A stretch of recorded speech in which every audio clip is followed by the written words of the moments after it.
lo semua, apa kabar? Well, kali ini gue bakalan live IG sama salah satu teman atau sahabat gue. Jadi waktu itu gue pernah bekerja bareng di Vietnam, namanya Darin. Saat ini dia lagi ada di Bali. Well, gue bakal membahas tentang all you need to know about the cabin crew job. Dan apa sih seluk-beluknya dia pengen jadi cabin crew. Dan karirnya dia tuh dari awal sampai sekarang tuh gimana aja gitu. Dan gue juga bakalan post ini di YouTube channel gue di playlist bincang-bincang ya. Oke, so tunggu apa lagi, langsung aja kita panggil Darin ya. Wait a minute.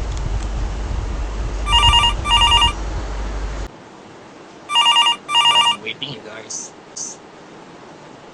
Halo Darin. Hai, Beneran nggak suara gue? halo, Bentar ya. dengeran kok. Nah, Kedengeran ya? dengar. Ya.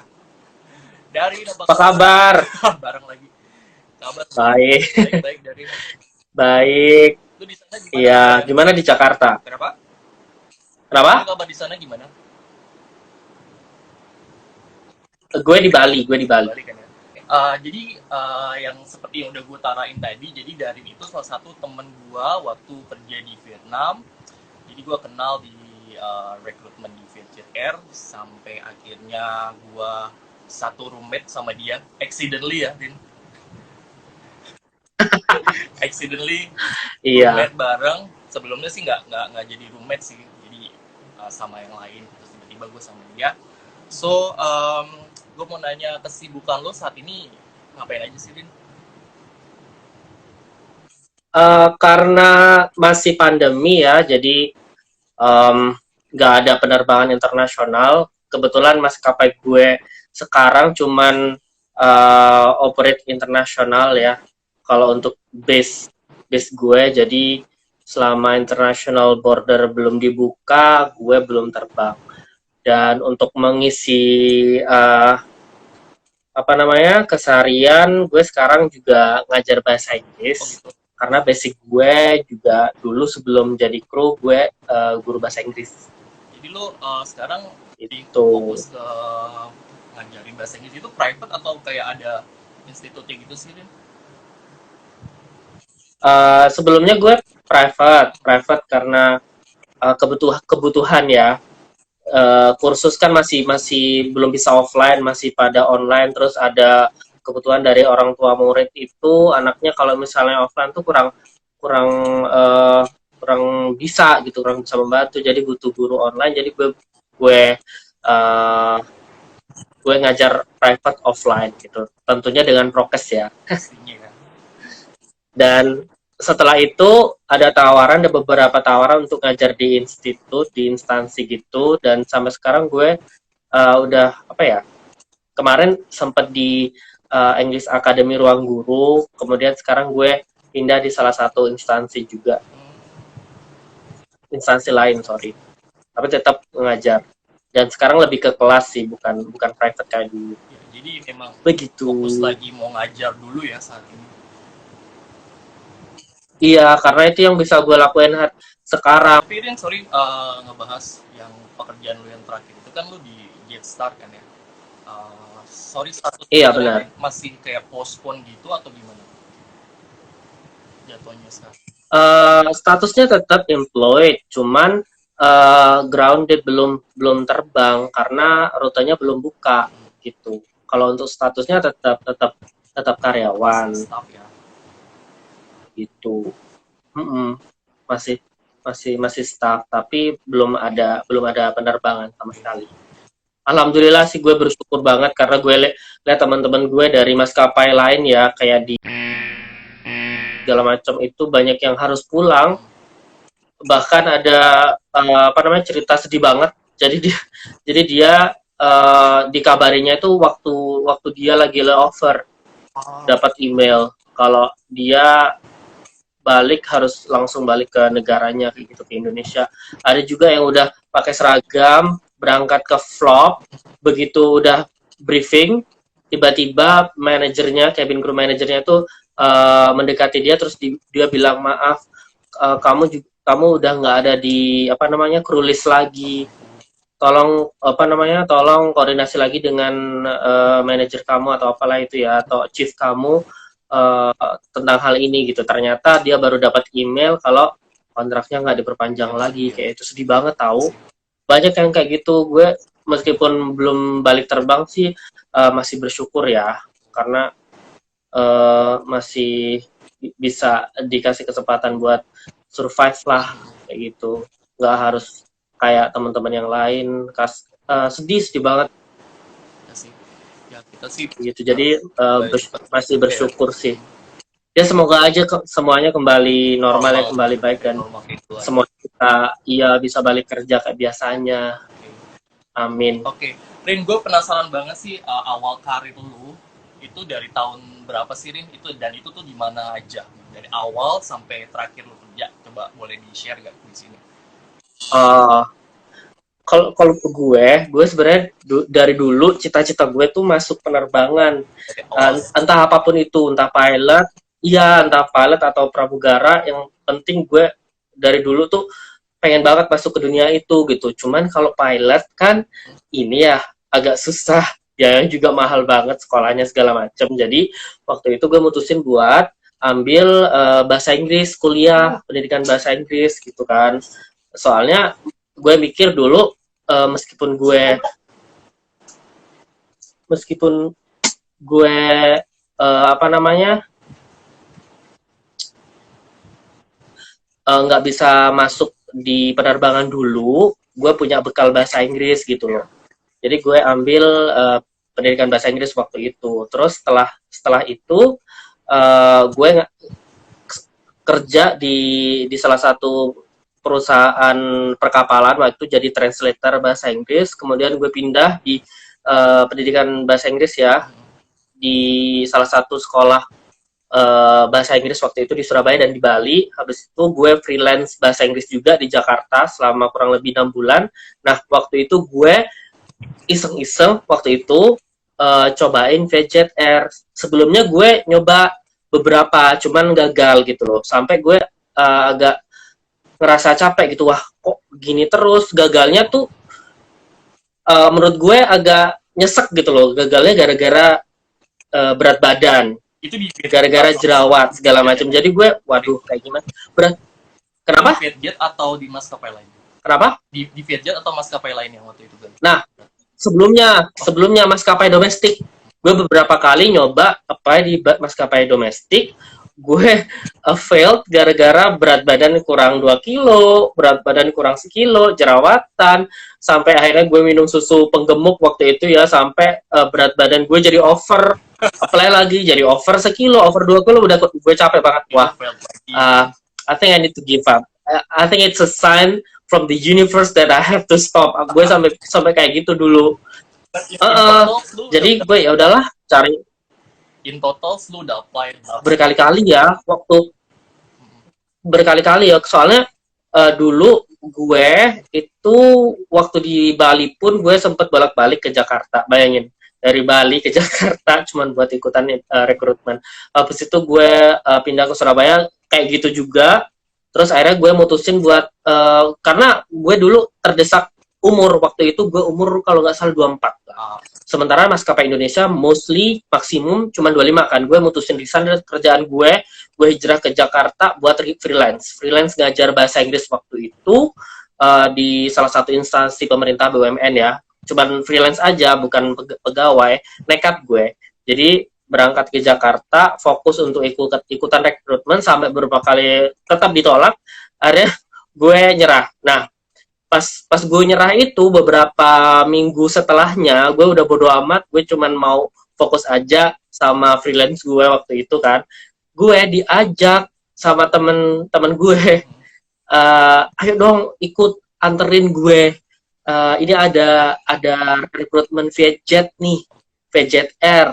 Terus gue bilang, enggak, udah gue malas, percuma jauh-jauh ke sana, nanti ditolak berat badan lagi, ditolak jerawat lagi, gue udah capek. Gue bilang gitu kan, udah anterin aja gue, ntar ya. Terus dia bilang gini, tapi kalau lo mau anterin gue biar bisa duduk di dalam, lu sekalian aja bawa dokumen, dia bilang gitu. Waktu sekalian aja bawa dokumen. Jadi oh gitu, ya udah deh. Jadi gue bawa dokumen seadanya. Jadi apa yang ada di lemari itu gue bawa waktu itu CV sama foto kalau nggak salah ya, sama apalah gue lupa. Ya udah seadanya di lemari itu gue bawa. Terus gue masuk pas rekrutmen budget tuh ya di hotel apa gue lupa. Mercure. Lo inget gak? Gue masih inget banget. Mercury ya? Iya. Nah udah masuk, ternyata gue lolos lagi. Temen gue yang ngajak gue itu fail di tahap pertama. Oh, yang jadi gue, ya. Iya, yang gue anterin, anak yang niat banget itu, yang gue anterin itu fail, malah gue lolos. Gue sampai waktu itu emang gue bener-bener gak ada ambisi sama sekali. Gue bodo amat lah, yang penting datang gitu kan. Udah jadi diri sendiri gitu, nggak yang kepikiran aduh gue harus kayak gini, gue harus kayak gitu biar bisa lolos. Nggak ada kepikiran sama sekali kayak gitu. Yang penting gue datang aja jadi diri sendiri kan. Ya udah, trying to be nice aja sama semua orang gitu. I didn't fake myself gitu kan. Malah lolos. Tapi dulu tuh rekrutmen dari awal sampai terakhir lu masih inget gak? Kayak CV submission? Masih. Karena menurut gue rekrutmen VJR itu salah satu rekrutmen terbaik. Tuh. Gak terlalu. Ya, gue bisa bilang kayak gitu. Ketahuan. Bener. Kan? Gue bisa bilang rekrutmen VJR itu yang salah satu yang paling memanusiakan manusia. Benar. Gitu. Enggak, mohon maaf, no offense, karena gue udah ngalamin ya. Enggak seperti kebanyakan maskapai di Indonesia. Bayangin, ada berapa step? Step pertama, step pengukuran tinggi badan berat badan, kemudian interview, kemudian psikolog, tes psikologi, kemudian kemudian medex, kemudian pantuhir, dan itu nggak di satu waktu yang sama. Bisa jedanya itu bisa sampai 2 minggu. Iya, hampir sebulan. Bayangin ya, gue pernah waktu itu, waktu di Bali, gue tinggal di Bali ya, gue pernah lolos. Gue sampai background check waktu itu, ternyata ada masalah di dokumen gue. Hampir setiap 2 minggu sekali atau 3 minggu sekali ya, dalam kurun waktu 2-3 bulan itu, gue harus bolak-balik ke Jakarta, men. Dari Bali. Bayangin tuh, habis berapa banyak gue duit. Gila sih. Tiket pesawatnya aja berapa? Coba. Dan itu menurut gue apa ya, kalau misalnya bisa disederhanakan, kenapa enggak gitu. Dan enggak cuma maskapai itu aja, ada beberapa maskapai domestik lainnya kayak gitu, hampir sama gitu. Sampai ada yang ngekos di sekitar itu, di sekitar tempat rekrutmen itu.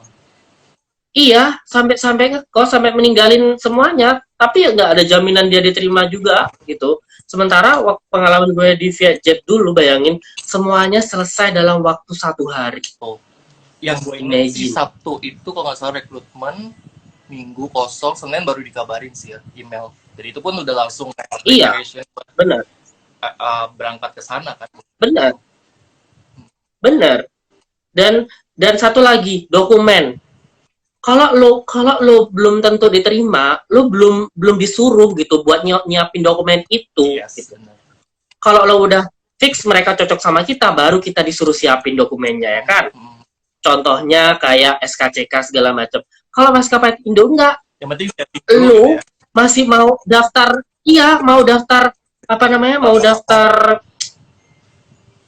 mau daftar ini awal seleksi ini tinggi badan berat badan. Enggak ada hubungannya sama SKCK kan. Lo harus bawa tuh SKCK. Udah. Kalau nggak ada fail gitu ya pokoknya.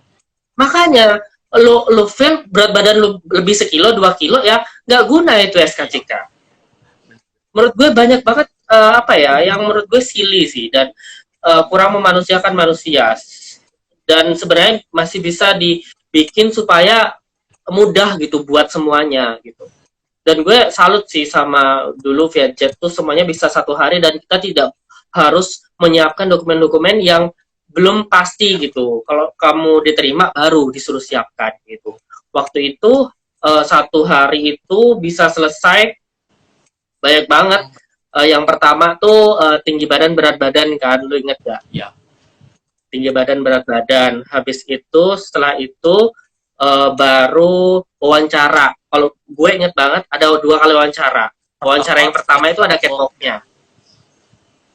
Iya, ada cek fisik, kalau nggak salah itu lebih cek fisik sih, lebih ke cek fisik. Performance, bener, cek performance cek. Habis itu yang kedua talent.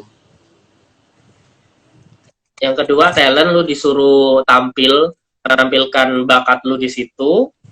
Habis itu selesai itu baru kan itu iya, apa namanya, pakai sistem eliminasi ya. Jadi lo nggak lolos ini performance check, lo nggak bisa masuk ke tahap selanjutnya kayak gitu. Nah, sampai terakhir itu ada final interview.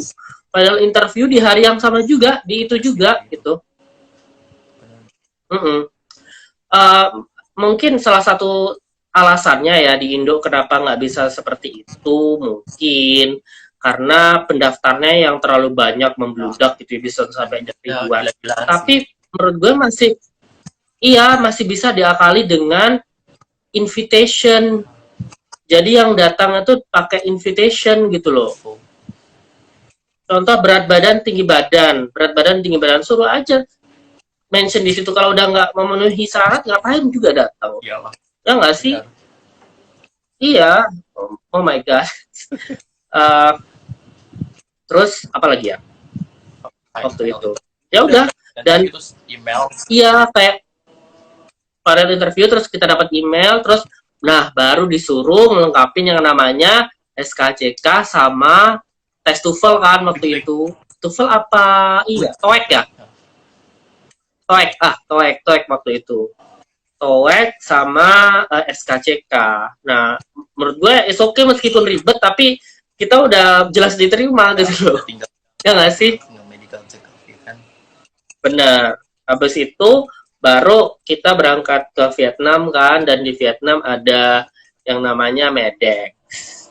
MEDEX gitu. Juga langsung besokannya MEDEX, habis itu langsung training ya setelah itu. Kalau MEDEX saya lolos kan. Iya, waktu itu langsung training. Jadi simple banget sih menurut gue. Simple.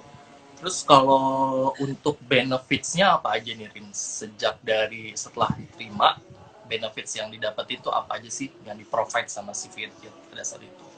Masih inget gak lo? Pak, pasti inget lah. Benefit sih.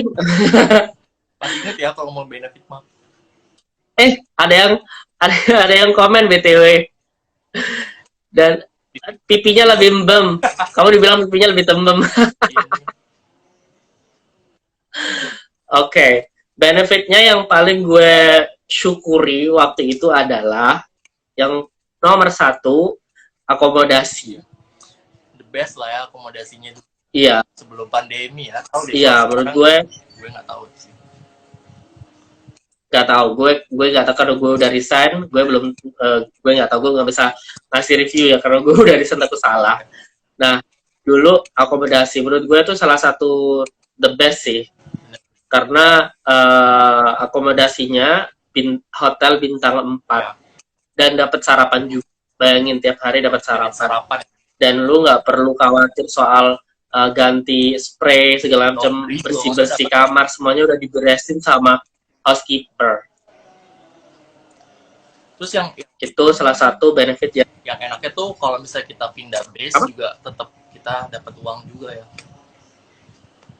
Nah, dulu pindah base, misalnya kita base benar-benar, misalnya kita base di Saigon, terus kita pengen nyoba nih base di Nha Trang atau di Haiphong atau di Da Nang, Hanoi, kita bisa dapat tambahan allowance lagi. Kita pernah nyoba juga kan waktu kita itu pindah base bareng kan dulu. Kenapa? Nggak pernah bisa dipisahkan. Iya. Karena kita saking nggak maunya tuh share sama orang lain satu kamar, males ya nggak sih? Iya. Udah terlanjur nyaman kan waktu itu kan. Jadi ya udahlah, ikut aja gitu kemanapun pergi. Karena tantangannya, because we were facing the same challenges, right? We had so many things in common to face. Ya. Jadi mending bareng aja lah kayak gitu. Oke, so gue pengen tahu juga terus ya. apalagi ya, benefitsnya ya. I think that's it ya, soal benefit Free ya, ya, free benefitnya of itu. charge tiket. Iya, sama ini apa namanya, beneficiary ticket, of course most airlines do that. Tapi lu dulu pernah udah lu pakai belum Beneficiary sih ticket buat saudara lu atau temen lu? Gue belum ada sering dong, Belum? tapi gue pakai sendiri, sendiri ya. Karena kalau kita gue pakai sendiri. orang lain itu kayak takutnya repot tuh nggak sih? Jadi kayak kan itu sistemnya standby tiket kan, jadi nggak confirm. Mm-mm. Takutnya kayak Iya, dari standby flight ticket. lagi gitu, jadi kasihan nunggu. Iya, iya bener. Dan gue waktu itu ya karena apa namanya, posisinya di Vietnam juga, gue pakainya gue sendiri aja lah, nggak gue kasih ke saudara-saudara gue, takutnya malah ribet kayak Ya, gitu. betul. Karena mesti waktu itu belum operate ke Indonesia kan. Kalau sekarang mungkin sebelum pandemi itu bakalan lebih mudah, jauh lebih mudah, soalnya ada rute ke Indonesia kan, ke Bali. Tapi waktu kita bareng itu belum ada kan ke Indonesia, jadi mesti ke Singapura dulu, jadi agak ribet. Jadi gue pakai aja supaya tuh misalnya weekend double day off atau triple day off, gue terbang ke Bangkok ke Singapura Ya, sampai habis tuh ini beneficiary. bener. Pokoknya banyak lah. Iya, Dulu, pas sebelum pandemi. bener. Kalau gue bilang benefits banyak banget sih, banyak banget di Vietjet tuh, gue syukurin juga ya waktu itu, dan banyak banget hari istimewa kan, contohnya ya hari wanita segala macem. Nah, kru cewek dapat nih tambahan, ya dapat tambahan uang saku, belum lagi misalnya Holiday. apa sih namanya, ada festival, pokoknya banyak banget festival, dan biasanya kita dapat juga, iya dapat tambahan allowance, dapat bingkisan segala macam, banyak. Ada aja gitu. Kalau untuk gaji, strukturnya juga kompleks kalau menurut gue ya, nggak langsung jebret jadi satu gitu, enggak. Bener, dulu ada gaji, ada gaji pokok, terus kemudian ada minimum kan, kita dulu ada minimum flying hour, kemudian ada apa namanya, layover allowance, kemudian ada KPI lagi, ada KPI, kemudian selain layover allowance, misalnya kita transfer based allowance juga, kemudian ada lagi sales kan, bonus sales, dari sales kita juga bisa dapat. Ya, benar. Jadi banyak sih. Kalau misalnya kita dapat pas gajian tuh nggak berhenti di situ aja gitu loh. Jadi udah gajian, udah bulat seperti itu, nanti ada lagi uang dari mana, misalnya dari sales gitu. Nggak jadi satu jadi gaji pokok, gaji keseluruhan kita, ada lagi sana sini. Dan gaji utama kita itu bisa kita keep, dan kita bisa makan cuman dari allowance sampingan itu tadi. Jadi menurut gue bener, Vietjet tuh emang banyak tantangannya, tapi kita bisa save lebih mudah di situ dan lebih cepat kalau untuk saving. Benar sih. Terus suka duka lu apa sih, Rin, selama lu terbang? Lu udah berapa tahun sih in total ya dari Vietjet? Kan pertama kali Vietjet itu kan your first airline ya, sampai lu ke Jetstar. Ya. Itu total udah berapa tahun? Terus suka dukanya apa aja sih selama lu kerja di sana? Maskapai pertama gue di situ hampir 2 tahun. 2 tahun kurang, kalau nggak salah kurang 3 bulan. Jadi 1 tahun 9 bulan. 1 tahun 9 atau 10 bulan, gue lupa ya. Dan? Nah dulu waktu udah sampai setahun nih, udah nyaman di sana gitu kan, tiba-tiba ditinggalin sama temen. Dia pulang ke Indo, gak balik lagi. Itu karena satu dan lain hal, Pak. Jadi nggak bisa ditinggalkan, jadi harus muntaber. Iya. Jadi waktu itu agak waktu itu agak sedih sih, agak kecewa juga sih waktu itu.